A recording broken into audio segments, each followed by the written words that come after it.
excited, Paul? Oh man, after 25 years sitting around, yeah, we're ready to go.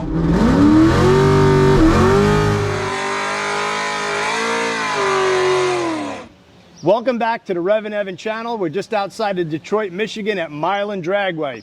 So about, I don't know, a year ago, a little bit over a year ago, I was up at Paul's shop. This is Paul from Paul's High Performance. You guys already know him. He's got the 7.3 Godzilla Cobra jet. He's been on the channel a bunch of times. Anyway, we were hanging out at his shop and I saw up in the rafters this car, Cobra R 2000 prototype, the very car he used to drag race like 20 years ago. And I said, what's going on with the car? He said, the engine's over there on that side of the shop, transmission's on the other side of the shop. I said, but you still got the stuff? He said, yeah. I said, well, you know, we got the reunion coming up. Why don't you put it back together and bring it out? So Paul did just that. He brought the car to the track last year at Norwalk to the NMRA Ford Homecoming, and it was a huge hit. Everybody loved checking it out. Paul started getting his emotions going, and I think he got the hankering to try to run the car, so that's why we're here today. He said he would run it, and here we are. Yeah, you're going to see it run today.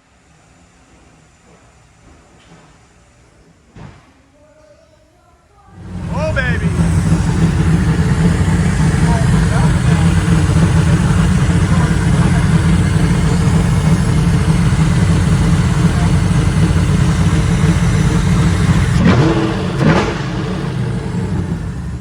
Okay, let's take her down.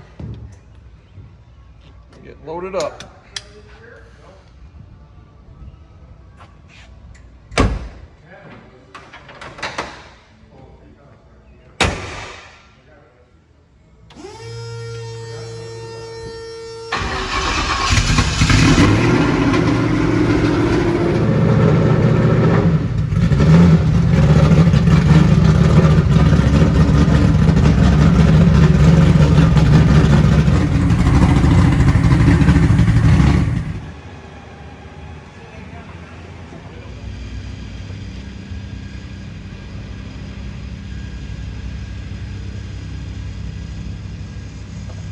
When is the last time that you drove this car?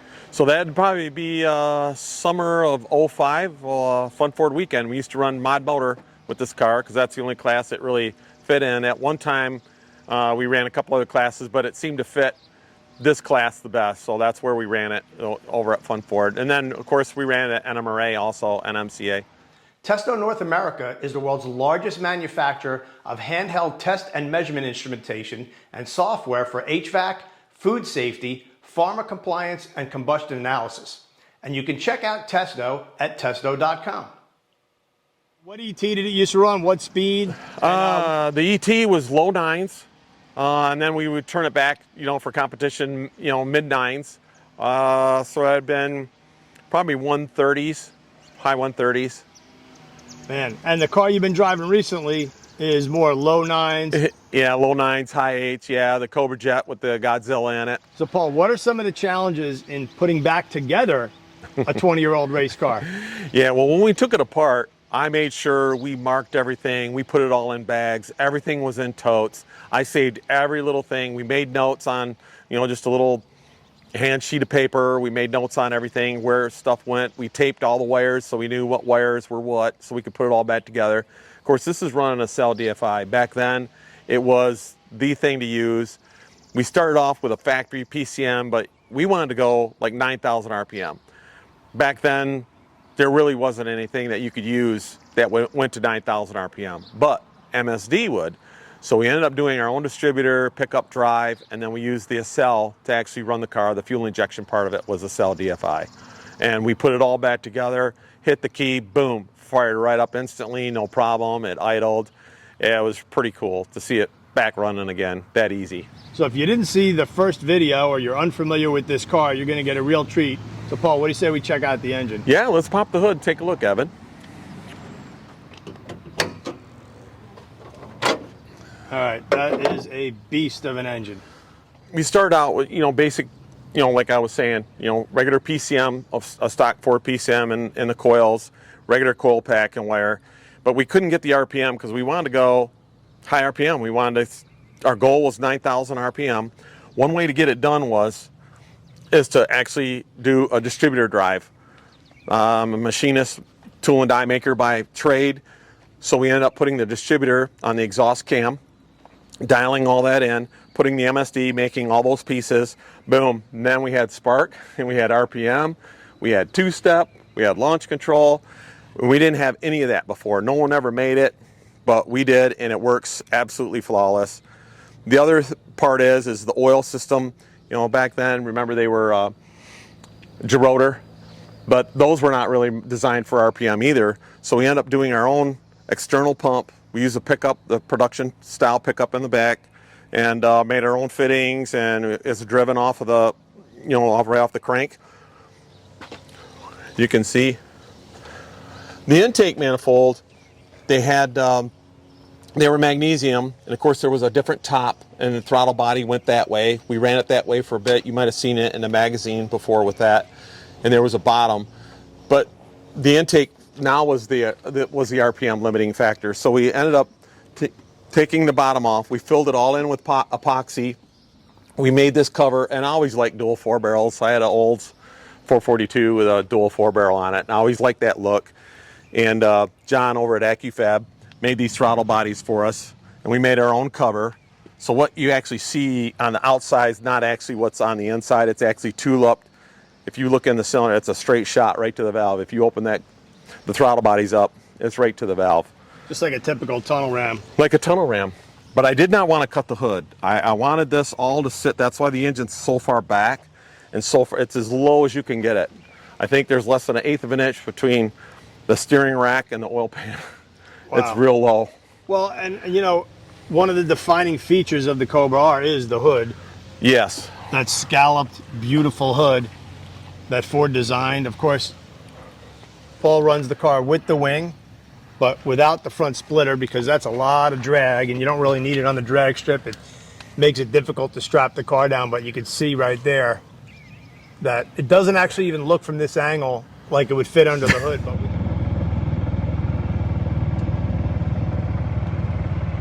you guys are all set. Staging lanes 1 and 2. 1 and 2.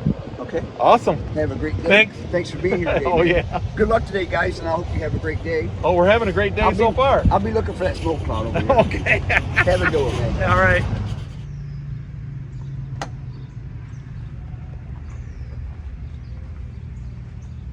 Okay. Bring out some oil pressure.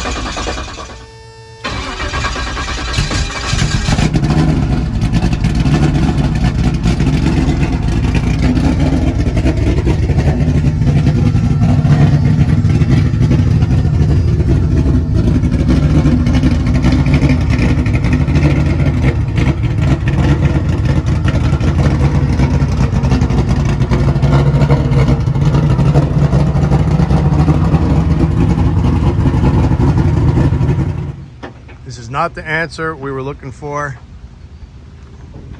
Hopefully this blows through, but currently it's raining. We came this far, and everything's getting wet now. This is not a good sign. This is not boding well for our debut, man. But it's not over yet. It ain't over yet. Now let's check the voltage, see what that is.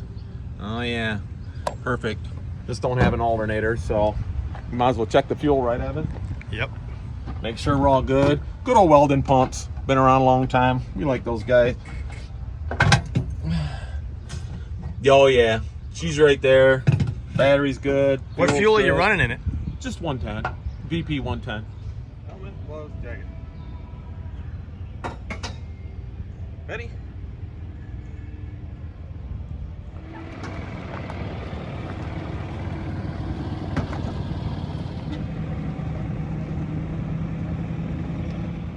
So, adding to the nostalgia of the day, we run into an old school Pro 50 legend, Kanan Vilmanov.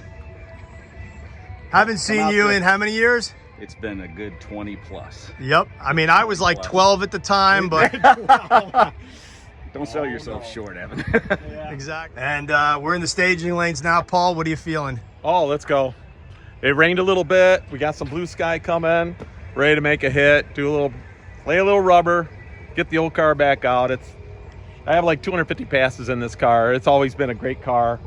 So You know excited. what to do. We know what to do. What do you think of this thing? It is a serious blast for the past. I cannot believe I walked up here and I'm looking at this car, and it's not changed.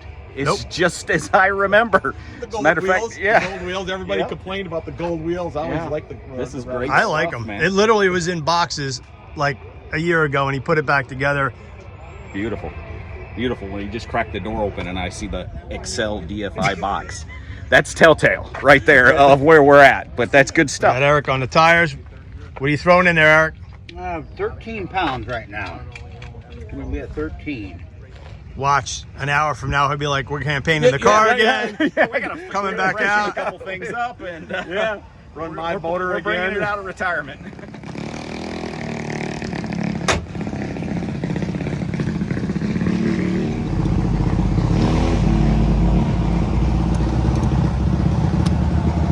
Paul strapping in. How's she feel? Oh, nice. Belts are actually loose. Last time, yeah. Ready to go. Feels good. Power. Power? Got it. Power. All right, you good? Yep.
All right, Paul. All right. Woo!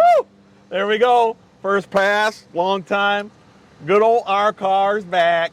She runs good, worked good, shifted fine. She's ready to go again. Are we gonna have to go race this again somewhere? I think so. Look, we beat the rain. We didn't know Yes, if we we were going to did. get down the darn track. Yeah, And, that's right. Made a nice, easy pass. What? Yeah. You got the slip? Yeah. Yep. Nice, easy pass. 11, 10, 120, what? 126. So tell us about the launch. I know you said the converter is just way too tight right now. it's like 3,000, so you can't really. This doesn't even do anything till like 5,000, so it's leaving really soft, little boggy. Blew the carbon out of it, but you know this still has the same tune on it. Talk to me about your emotions right now. What's it like, wrapping an old friend back around you, or what? It is. You know, there's a little bit of everything. You know, we had a lot of people involved with this car when we first built it. They're no longer with us. You know, we got, I'm not even going to name them all. There's names on this car that you'll see. And the emotion of it, this was the first car that we built in our new shop, all on our own. We had a lot of help, and it's good to be back with it. What a great moment, man. I know I'm excited. I'm excited for you. Everybody who wanted to see it run when we did Here the it first is. video, we actually made it happen, which is pretty cool. And I'm so excited for you right now. Thanks for the opportunity. Your heart had to be just beating on the starting line. It was. That's fun. And we're back at Milan. You know, It's kind of where it all started with this stuff. Long started. Yeah, that's right. All right, we got one more hit on us, right? Yeah, one more hit. And then we're going to Do put it again. away. Yeah, we'll put it away. I almost came right back and ran. I almost came right back and put it back in the lanes. Let's try it again. So Paul, you did a nice burnout, launched her up. Tell me about the run. So, yeah, you know, the converter's wrong. So it really does not really start to run good till about 5,000. So that's a long ways where it's just kind of, and then it finally starts to come up. I shifted a little early. Then once it got going in second, I mean, it pulled really nice. good, smooth, clean, just like she used to be. You drive it out the back door under power? Yeah, I did. Yeah. That's awesome. There's more there, but you know, when we were doing those low to mid 9-second runs, everything was tweaked. It was perfect. There's lots of passes. You know, we just dug this thing out, got the cobwebs off the engine, put it all together. I'm pleased with it. Hey, it ran, it runs good, ready to make another hit. Yeah, it didn't smoke, it didn't No. leak, it didn't drip any fluids. No. And this is more about hearing that wild engine run at full That's song right. than about turning And a a number. burnout. Yep. You know.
Well, Paul, you got to be excited. That was, man. You have no idea. I really don't, because, Get your stalker out, and then you'll know what I feel like. Right? oh, totally. I mean, I got a lot of emotion right now, and I'm happy for you, but I can Thanks. only imagine what you're feeling. Yeah, thanks, Evan. Well, thanks for the opportunity. Thanks for doing this with me also. I mean, we've been friends a long time, and, you know, to come back out and take the time to do this with me, that's awesome. I appreciate it. Yep, well, I think one of the things, when I started the channel, it was part I wanted to just bring Muscle Mustangs, that spirit of what we used to do in the Yeah, that's magazine, right. to life in video and give people these experiences, you know, as I kind of jokingly say, come along for the ride.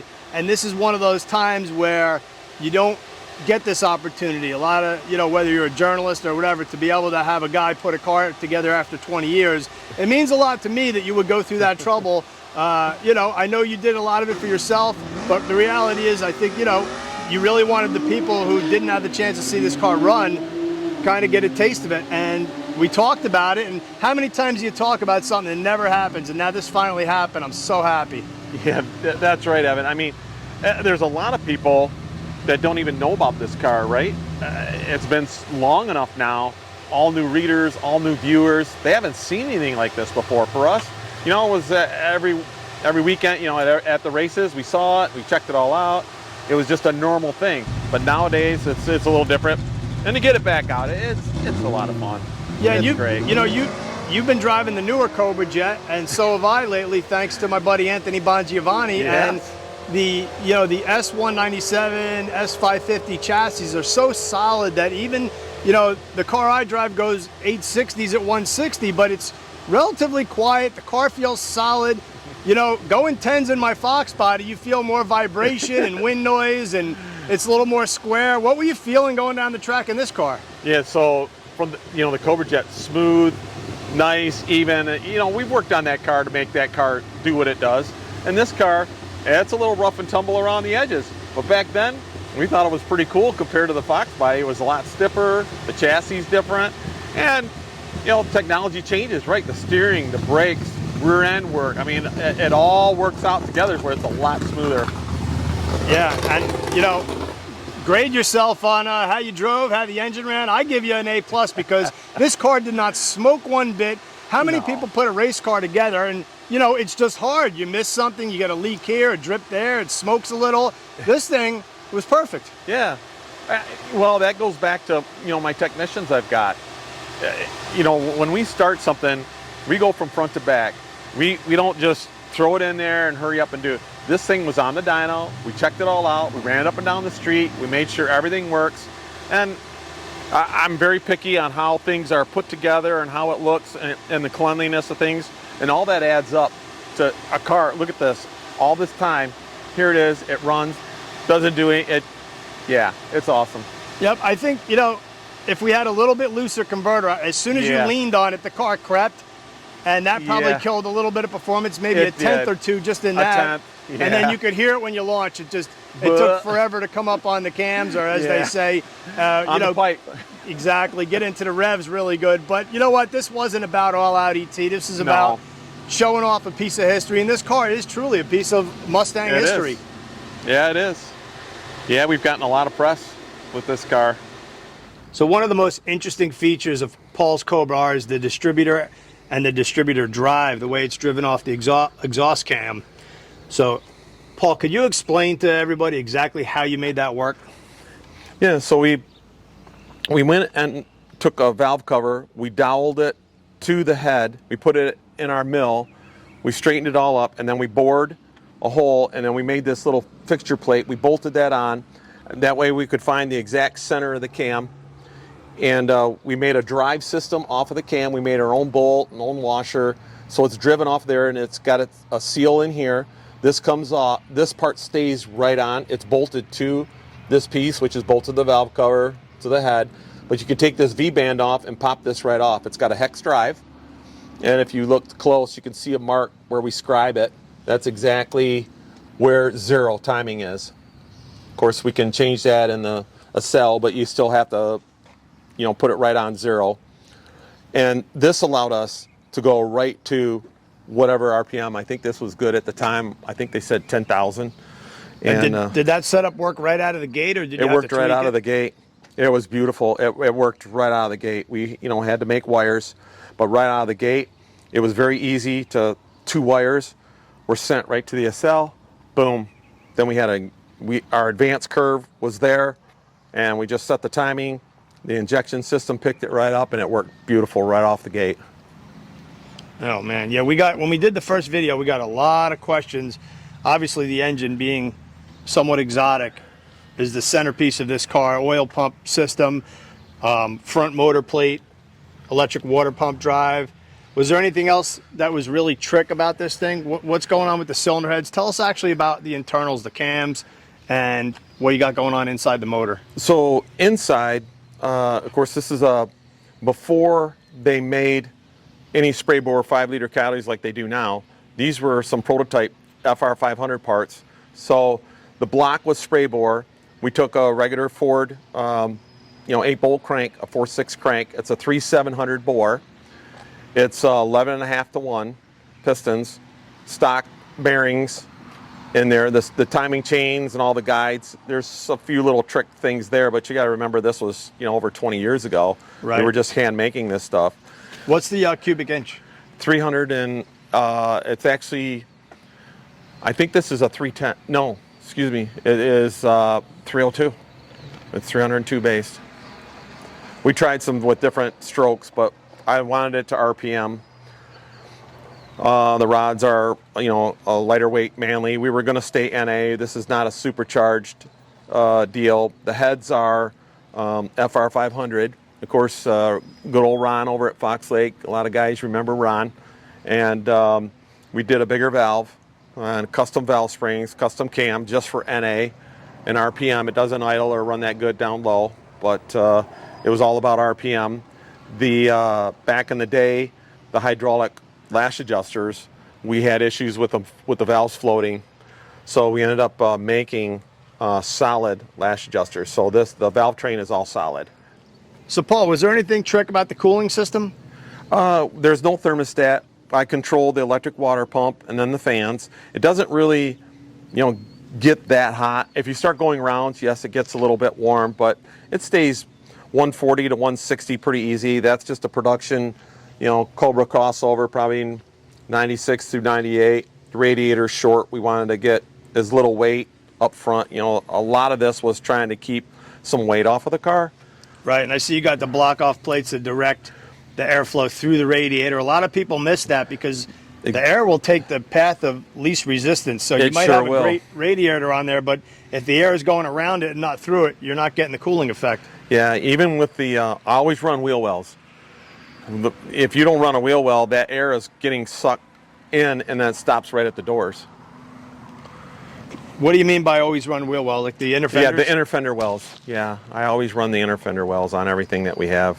Gotcha. The air it just keeps it where it's supposed to be. So let's why don't you go this way and we'll take a look at the Okay. ignition setup you got, because that's pretty unique. You can see Cobra R has the radio block-off plate because there was no radio. This car is fully caged and was back in the day. What's it weigh, Paul? With me in it, it is 2,700. So it's Nice. pretty lightweight. There's, this car, we weren't planning on doing anything other than that with it. So every little screw, nut, bolt, clamp, stud is cut off. The center of the doors are cut out. We eliminated as much weight as possible. All right, so let's check out the old school Excel DFI, throwing it back to the early 2000s. You can see that's a pretty simple setup right there, right, Paul? Yeah, very simple. And then you got power glide in it. Yeah, power glide. Yep, so just Yeah. one gear change. One gear change. You got That's it. some basic gauges, Yes. line lock, and have fun out there, huh? iPhone. Yeah, it still has the factory dash, the 180 mile an hour dash in it. Oh, wow, we'll come around and take a look at that. Race Tech seats. We'll take a look in the trunk. Pretty straightforward back here. Yep, you can see part of the cage, how it ties in. Car's been mini tubbed. Because we were going to try to run Hot Street with it, so you have to keep the stock frame rails. So that was part of the deal. We wanted to keep the stock frame rails. And if you're unfamiliar, Hot Street was an NA class back in the day. Mostly small block Fords kind of ruled the roost there. Yes, lightweight Fox body cars. Exactly. I think we were 250 pounds over what you could run. We ran one season in Hot Street, Oh, wow. but we just weren't competitive with the weight. And I noticed earlier that big giant gas pedal. What's up with that? It's one that we had from our dirt car days, and it's got to actuate all the linkage for the throttle. And a cable, we couldn't quite get a cable to use, and that's what we had, so we just put that on there. So the rear suspension is all Chris Alston. We did, we called those guys up. We told them what we were going to do with the car. They were more than helpful with getting us set up, going the right direction. What rails do we need? What do we have to have for instant center? Where should we have this and that? So we took measurements off the car. We sent it up to them. There's actually a print that you can get from those guys. We set that all up. This particular rear end is a Fab 9, and it's very short. I think it's only 32, 36 inches wide, because I wanted the most amount of rim that you could get. I wanted a 15-inch rim, but I wanted to keep the stock rails. So Strange helped us out with the axles, the center section, all the latest, greatest stuff there. Back in, 20 plus years ago, it still works perfect. It's still quiet. It still works great. We have Willwood brakes, front and rear, all the lightweight drag stuff. The car's not that heavy. It's not that fast. We were planning on keeping this car in this direction, NA. We really didn't want to have some 7-second or 8-second car. I like NA, and that's what was our goal. Ladder bar with coilovers. Penske helped us out. We're not far from MIS Speedway, so they were more than gracious to come out, set the car up, do the compression and rebound. They're very trick pieces, and we would send them videos. They came to the track a couple times. We adjusted it. They came with their van. Boom. They did the dial in. It was the suspension on the rear suspension on this car is the best that I've seen.